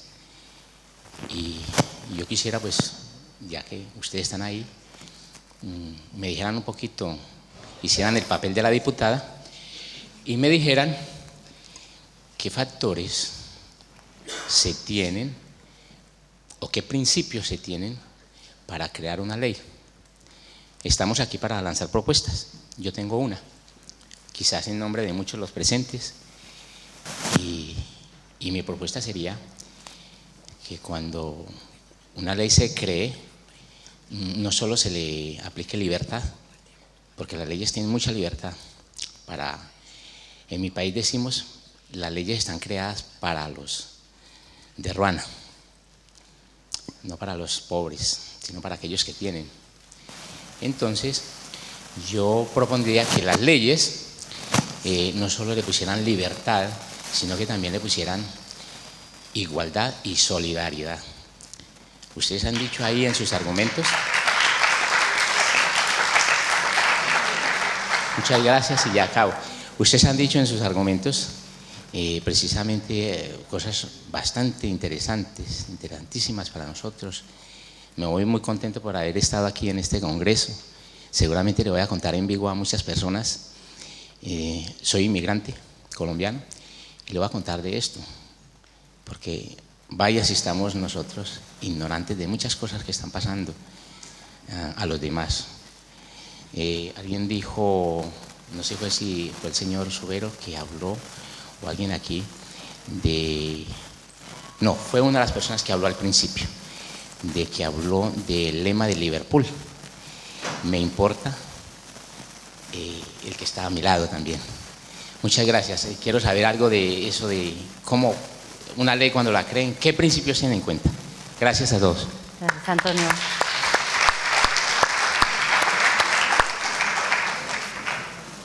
Por alusiones, no sé si Manuel quiere responder. Bueno, me ha gustado mucho la intervención de Antonio, porque ha recordado, lo ha llamado solidaridad, ha dicho libertad, igualdad y solidaridad, ¿no? Y a mí rápidamente me ha venido, como seguramente a mucha gente en la sala, pues antes hablábamos de la primera declaración de derechos, la francesa, ¿no? Y el gran principio de la Revolución Francesa fue libertad, igualdad y fraternidad, ¿no? Y yo sí creo que hay mucha gente que dice que la política y la economía, el mundo moderno al final se ha olvidado del tercer valor, del valor de la fraternidad o de la solidaridad, ¿no? Y ha girado solo en torno a los valores de libertad e igualdad, ¿no? Incluso muchas veces decimos, La derecha, sobre todo, es la que trabaja por la libertad, las izquierdas, no sé qué, han trabajado por la igualdad, el capitalismo es libertad, el comunismo quería ser igualdad, hay más gente que luego funcione de una manera u otra, pero igual el problema es que nos hemos olvidado de lo que alimenta todo eso. O sea, ¿de qué vale la libertad sin fraternidad? Pues la libertad sin fraternidad es que yo soy libre de hacer lo que me parezca, ¿no? ¿Y de qué sirve la igualdad sin fraternidad? Pues igual es un puro mecanismo de redistribución muy frío, muy normalizado, donde tienes que ir a una oficina. Y ya sé que la fraternidad no lo cura todo ni lo soluciona todo, ¿no? Y que luego hay que ponerla en práctica, pero creo que es un valor fundamental. Yo no sé cómo se puede convertir en ley, no lo sé, pero efectivamente creo que si perdemos de vista esa idea, la idea de que por debajo de todo lo que hacemos, sea en la dirección de la libertad o de la igualdad, o hay un elemento de fraternidad, de reconocernos iguales, da igual que seas colombiano, que seas mujer, que seas de un sitio o de otro, somos humanos, pues creo que eso es un principio fundamental. A mí me ha interpelado eso, sí, porque parece que nos hemos olvidado muchas veces de ello. Sí, yo había en relación a esto estaba pensando también en una idea que es muy difícil de llevar a la práctica, ¿no? Que es la idea de justicia también, ¿no? Y me venía a la cabeza porque creo que ilustra muy bien un profesor de la Universidad de Harvard que sube muchos vídeos y ha escrito un libro que se llama Justicia, que es Michael Sandel, y las clases son muy provocadoras porque lleva los dilemas al extremo, ¿no? En las clases, y entonces dice cosas como, bueno, ha habido un accidente y hay un chico joven que va a tener que sobrevivir a una operación, probablemente no sobrevivirá, pero si ya ahora, lo dice así a lo bestia, ¿no? Lo matamos, hay 3 personas que tienen una enfermedad terminal que podrían utilizar sus órganos y seguro que podrán vivir, ¿no? Entonces provoca permanentemente en el auditorio este tipo de reflexiones y al final acaba siempre introduciendo la idea de, bueno, al final ¿se puede comprar todo? ¿No se puede comprar todo? ¿Dónde está la ética y dónde está la justicia, ¿no? Y al final, claro, realmente el equilibrio entre todos los principios es lo que puede hacer o garantizar mínimamente que podamos vivir todos y todas en condiciones, porque cuando acabas primando uno de ellos y generalmente la tensión es hacia el tema de la libertad, se justifica mucho las desigualdades con es que yo quiero ser libre para elegir no sé qué, y yo si puedo quiero ser libre, o en la lógica que decía antes Teresa, ¿no? Cuando se acaba decantando para una de estas cosas suele ser a costa del detrimento de las otras, y al final hay que encontrar un equilibrio entre todas, porque probablemente si no es así lo que hacemos es una sociedad de distintas velocidades, ¿no? Sergio, ¿quieres decir algo? Yo veo tanta gente queriendo hablar que a lo Sí. mejor... Bueno, lo que vamos a hacer igual es recoger las preguntas, las vamos apuntando y ellos van respondiendo. Así que el siguiente. Hola, Bueno, el siguiente, hola. soy Francisco. Perdona, yo creo que es mejor que la gente conteste lo que quiera contestar, porque es que hacer las preguntas, yo puedo hacer una pregunta, ¿sabes? Pero si estoy diciendo lo que quiero decir, igual se me entiende mejor. Muy bien, me parece bien. Lo hacemos así entonces. ¿Puedes formular tu pregunta, Francisco? Sí, no, básicamente Venga, y respondemos. cuando se ha comentado, yo vengo de Cataluña, se ha comentado de que tenemos los ciudadanos están utilizando una política del miedo, ¿no? Y esa política del miedo no la crea el ciudadano, la crean los medios de comunicación y el propio Estado, que le es mucho más fácil de coger y tener a la gente con miedo. Y ese miedo lo que hace es que nosotros mismos, o sea, los ciudadanos como tales, queramos conservar nuestro estatus tal y como estamos, porque nos están amenazando de que podemos perder lo poco que tenemos o lo mucho que tengamos, ¿no? Y esa política del miedo no la ha creado la ciudadanía. Yo creo que la ciudadanía en general es buena. Yo creo que la ciudadanía en general, solo tenemos que ver la gente que estamos aquí, ¿no? Y la gente que quiere colaborar y que quiere ayudar. Y como bien ha dicho antes, me parece, Imanol, que ha dicho lo del terrorista, ¿no? Que subes y le pegas unos tiros y matas al niño, ¿no? La gente no somos malos intrínsecamente, pero sí la sociedad, y una sociedad que solo erradica, que vale el que más tiene, es lo que se ha primado desde mi tierna infancia, ya tengo unos años también. Y así no vamos a ningún sitio. Solo quería hacer esa puntilla. Gracias. Gracias, Francisco.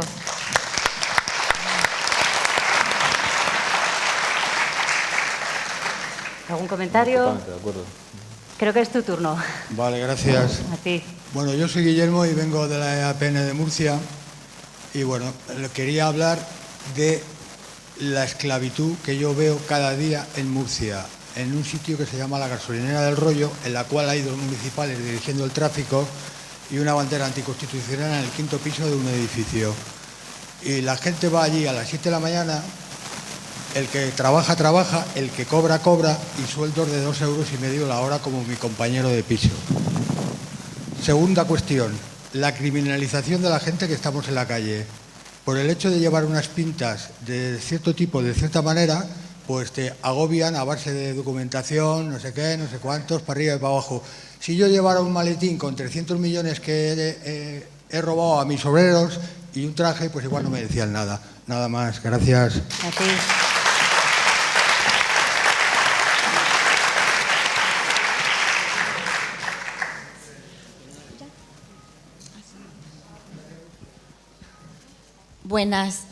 Buenos días a todos y todas. Bueno, yo soy Imara y vengo de Zaragoza. Tengo la pregunta mía es la siguiente. Si se habla de pobreza y también de exclusión, ¿verdad? Si se dice que la pobreza es la ausencia, o erradicar la pobreza es la ausencia de ingresos y bienes materiales que den o dignifiquen a la persona o le den una vida digna, entonces, ¿cómo se puede erradicar la exclusión? Eso.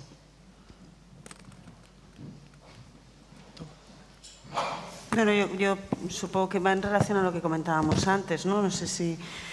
Pero, claro, una cuestión es el acceso a los bienes materiales y luego otra cuestión es todo lo que tiene que ver con tus posibilidades de circulación social, tu acceso a las redes de intercambio, a la comunidad, tu pertenencia y participación en la vida política, y todo eso está muy relacionado. Probablemente, cuando antes hablábamos de erradicar, yo creo que todos coincidíamos que efectivamente hay que abordar la cuestión de los bienes materiales, pero no para detenerse ahí. Porque al final el hablar de comunidad y el hablar de ciudadanos y ciudadanas es hablar de poder sentirse parte de, y por lo tanto poder participar, y participar también con la idea de la convicción de que eres reconocido y que tu voz es escuchada. Porque esto es muy clásico en los jóvenes, ¿no? Que los jóvenes participen, pero luego cuando han participado… Entonces, bueno, claro, es que son muy jóvenes y no saben muy bien lo que dicen, y entonces vamos a hacer otra cosa. Entonces, ¿para qué participan? O sea, realmente hay una cuestión que tiene que ver con los medios, que es lo que muchas veces te permite acceder a otros lugares, pero no es solo los medios materiales, es también todo lo que tiene que ver con que tú puedas incidir, ¿no?, en tu vida y en tu colectividad. ¿Alguna otra pregunta más? Lo que nos faltan son micros, ¿no? Hola, buenos días a todos. Gracias a CEPAIN por estar aquí. Y sobre todo mi pregunta es, mi pregunta va dirigida a Sergio Arias. ¿Qué clase de sensibilidad hay que crear para que desde la Unión Europea o desde las grandes pirámides vean que el crecimiento que se está obteniendo no es igualitario para todos?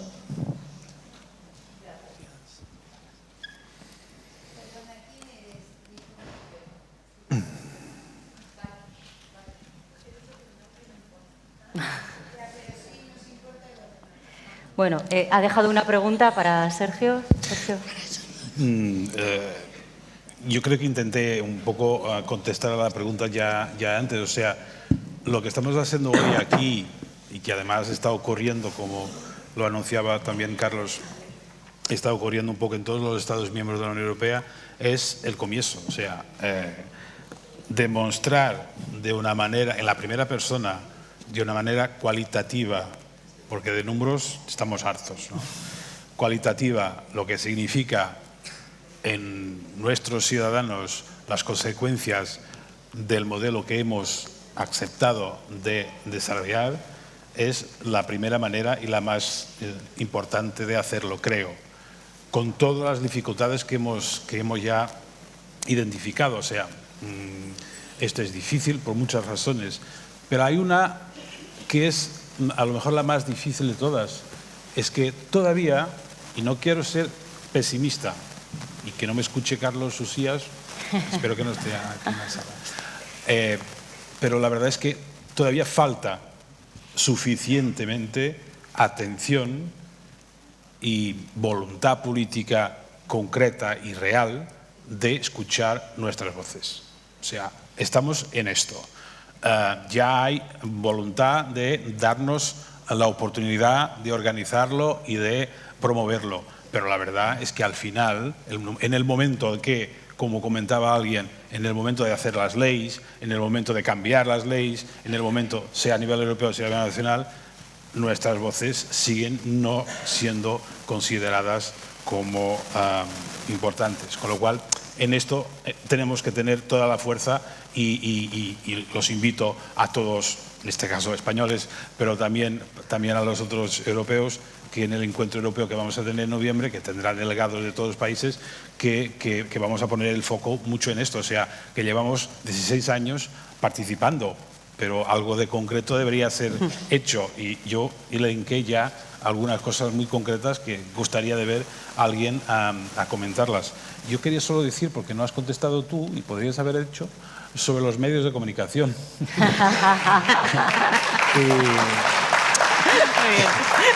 Porque la verdad es que, claro, es como el Facebook, el taxista y no sé qué, parece que son unos seres infernales, ¿no? Pero la verdad ellos somos nosotros, todos. O sea, al final los taxistas son exactamente iguales a nosotros. Lo que pasa es que esto de decir que son los medios de comunicación que amplifican los problemas, que crean miedo, hay que no olvidar que esto es parte de la historia. Miren todos quién controla la comunicación social en España y en Europa. ¿Cuántos grupos de comunicación social existen en Europa en este momento?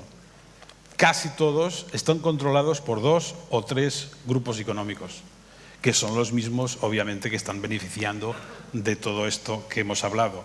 Con lo cual, a la hora de echar la culpa a los periodistas, hay que estar solidarios con ellos, que tienen sueldos de mierda, perdón, que son precarios, que no les pagan, por lo menos en mi país, les ofrecen trabajo sin les pagar, y que además le controlan la información que escriben, porque al final el editor cambia todo lo que han dicho.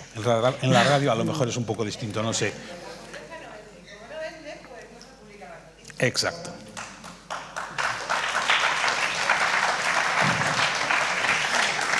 Yo lo que me gustaría decir es que creo que hay medios y medios de comunicación, hay medios que son muy potentes, hay otros medios que son más humildes, que tienen otro tipo de discursos y que sobre todo hay periodistas. Algunos igual más influidos por sus jefes y otras personas que trabajan de una manera más autónoma, más honesta y seguramente más ético, más acorde con lo que estáis diciendo. ¿Alguien más?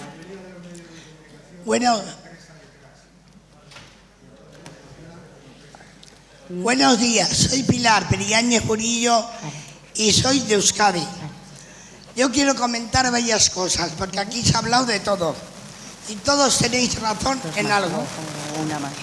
A ver, yo nací de una familia pobre, humilde, pero muy trabajadora y nunca me faltó de nada, y menos el cariño.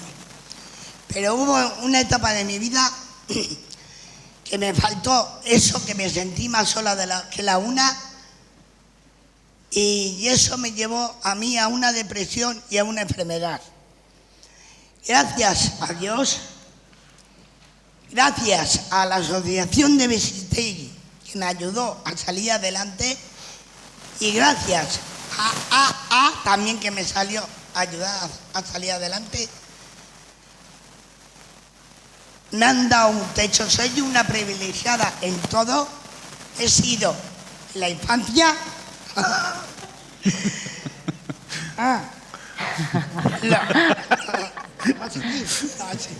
He sido la infancia. Lo soy ahora.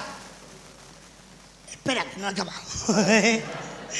Y a lo que ha dicho el señor Imanol Zubero, para ver un problema hay que ponerse en el pellejo de otro. Hay gente que es pobre, que muere en la calle porque no le dan un techo, no le dan un pasaporte, no le dan un padrón, no le dan nada. Hay viviendas vacías que tampoco el gobierno las ofrece. Y hay que ponerse No he acabado.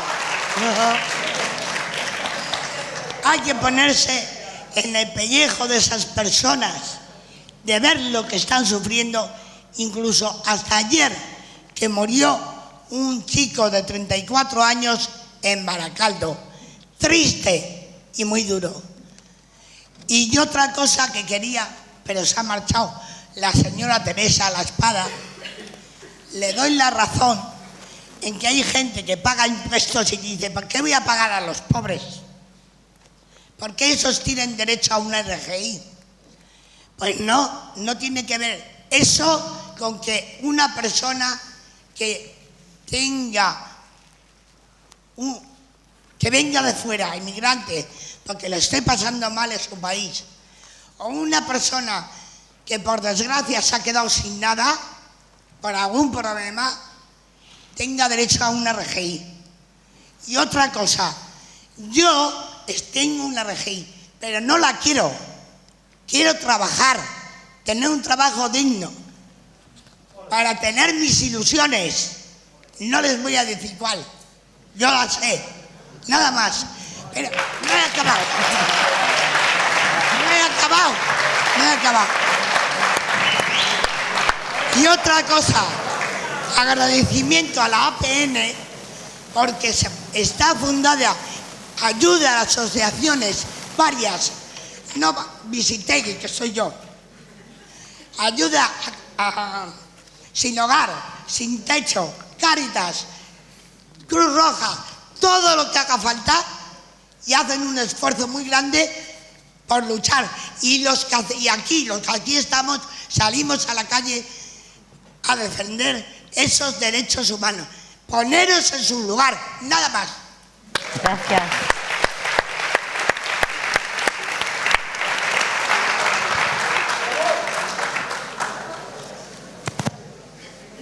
Tenemos tiempo para 2 reflexiones más.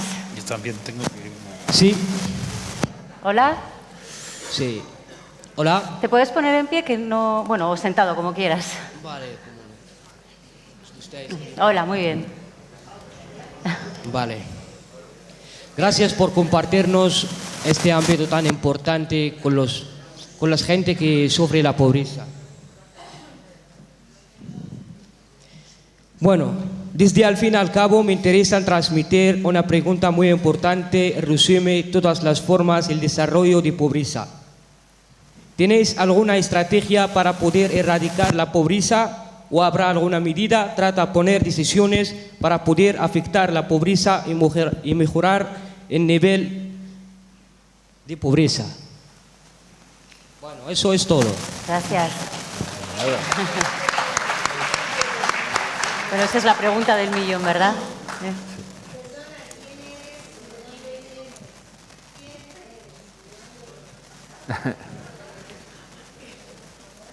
Bueno, soy marroquí, vengo de Ciudad Casablanca, estoy de centro de acogida y mi nombre es Musta.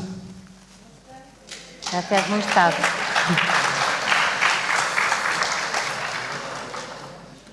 ¿Alguien más? ¿Creéis que se debería debatir más sobre la... Perdón, soy que habla.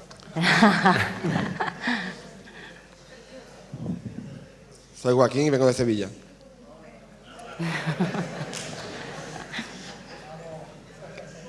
Porque me ha quedado en blanco. No, da igual. ¿Creéis que se debería debatir más sobre cómo afecta a las personas sin hogar la vulneración de los derechos? Y otra. ¿Y de verdad creemos que las instituciones quieren ayudar a este colectivo cuando solamente hacen recortar a las asociaciones que de verdaderamente ayudan? Y muchas gracias. A ti.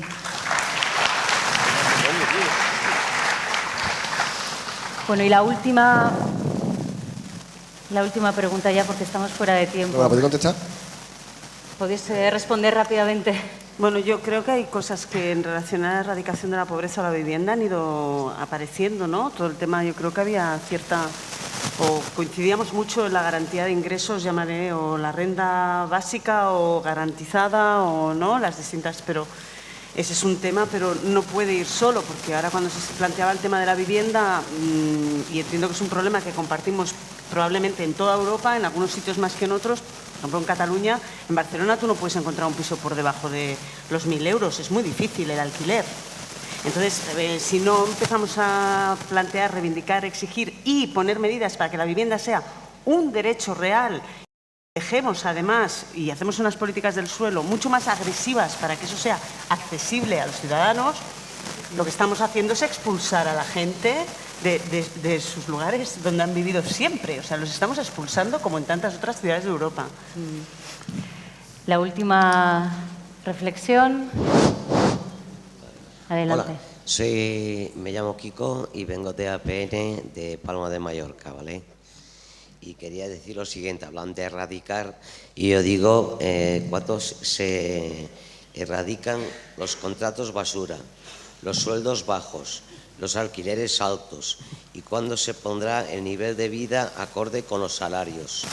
¿Cuándo tendremos unas pensiones dignas? ¿Y cuándo nos darán unas ayudas para poder tener una vida digna y un trabajo digno?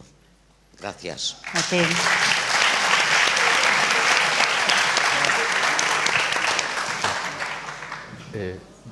Yo no sabía cómo iba a ir la mesa, pero ayer cuando estaba dando la última vuelta a esto dije, y luego no lo he hecho porque soy muy torpe con estas cosas y porque tampoco quería imponer mi planteamiento, pero dije, me gustaría en algún momento de la mañana que pudiéramos escuchar, que igual seguramente muchas y muchos conocéis. Yo la conocí ayer, es una canción de dos raperos, Marwan y Nach, se titula Necesito un país. Yo la escuché ayer y a mí me iluminó el día. O sea, si podéis pillarla, seguro que hay gente que estáis conectados ya por ahí en alguna cosa, o sea, escucharla. Me hubiera encantado poder escucharla aquí. Dice, necesito un país. Y dice todo eso que habéis dicho, que piensa en un país como estáis diciendo. Dicen, donde llenar la cesta no sea una proeza, donde tener un techo no sea un duelo, donde no haya fronteras, donde haya pues, más libros y menos partidos del siglo. O sea, dibuja un país que yo creo que cualquier persona, esté donde esté, diría, quiero que sea mi país, ¿no? Y yo creo que lo que estáis expresando con las preguntas y con las preocupaciones es eso, es una aspiración a un país que sería el mejor país para todo el mundo. O sea, a mí me gustaría un país en el que cualquiera de las situaciones que habéis descrito de dificultad, de vulnerabilidad, no se diera, porque yo no quiero que eso le pase a nadie, porque no quiero que le pase a mi hija, porque no quiero que le pase a mí, porque no quiero que le pase a nadie. O sea, yo quiero un país como el que estáis describiendo. Y quiero decir que justamente cuando se empezó a inventar esto de las políticas sociales, en los años 40, no se hizo en un momento en el que había mucho dinero y sobraba todo. Yo siempre recuerdo que el primer proyecto de Estado de Bienestar y Políticas Sociales se publicó y se discutió en el Parlamento británico, y qué importante es que esté con nosotras y con nosotros Bakartxo Tejeria, la presidenta del Parlamento Vasco, representando la política que es tan fundamental. Fue en el año 42, en Londres, cuando estaba siendo bombardeado en plena guerra mundial. No había casas, no había dinero, no había futuro, y se pusieron a pensar en medidas para todas y para todos, ¿no? Entonces, Mara ha hablado Paz ha hablado de sensibilidad, Mara decía el tema de exclusión y pobreza, Pilar ha hablado de cariño, pero sí es la cuestión, es vernos como personas que compartimos lo mismo, ¿no? Yo insisto, o sea, a mí ayer me iluminó el día, pillar por ahí Necesito un país, de Nach y de Marwan, y creo que explica perfectamente todo lo que habéis estado diciendo y la aspiración que podríamos tener como sociedad. Pues nos vamos ahora a escucharla. Yo la tengo aquí, creo que no se va a escuchar. O sea que gracias a Imanol Zubero, Sergio Ayres y también a Sonia Fuertes, a Teresa La Espada que se ha marchado y a vosotros y vosotras.